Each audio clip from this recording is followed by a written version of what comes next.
جندي ألماني كان يسحب الماء من البئر فسقط الدلو بداخله، وفجأة خرج رجل من مقصورة سرية في البئر وسط دهشة الجميع.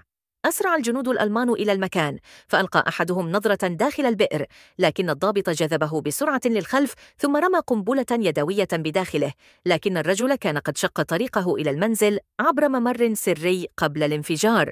ظن الضابط الألماني أن الأمر هجوم من رجال المقاومة، فأرسل جنديين إلى أسفل الجبل، لكن ما إن خرجت عجلة السيارة الأمامية من البوابة حتى انهار الجسر الخشبي وتحطمت السيارة في الوادي. ظن الألمان أنهم محاصرون من قبل رجال المقاومة، فأغلقوا الأبواب بسرعة. في تلك اللحظة رصد أحد الجنود الرجل وأعد رشاشة، لكن الرجل سبقه وقتله، وبما أن موقعه انكشف سارع إلى الانتقال إلى مكان آخر. هذه كانت بلدته، وكان يعرف تضاريسها جيداً. استخدم الكهوف ليهرب من الخطر مراراً. فجأة سقطت قنبلة عند قدميه فركلها إلى داخل كهف، ثم واصل النزول عبر البئر.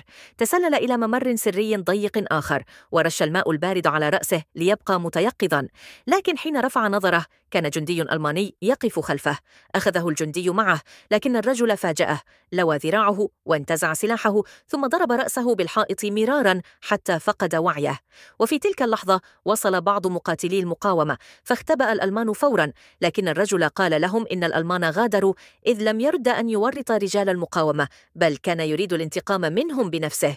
بعدها اصطحب الضابط جنوده إلى منحدر صخري، وأرسل أحدهم ليبلغ برسالة، لكن الرجل كان متربصا في الجوار. رفع سلاحه، فبدأ الألمان يطلقون النار بشكل عشوائي، وأثناء فراره انفجرت قنبلة عند قدميه وتحطمت نظاراته.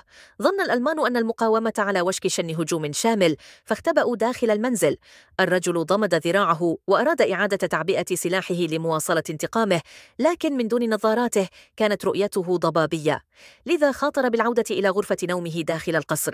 وما إن وضع نظاراته وكان على وشك المغادرة حتى صادف جندياً ألمانياً أطلق عليه رصاصة، ثم سارع بالاختباء في الممر السري داخل منزله. اندفع عدة جنود ألمان إلى الغرفة وفتشوا المكان بأكمله، لكنهم لم يعثروا عليه.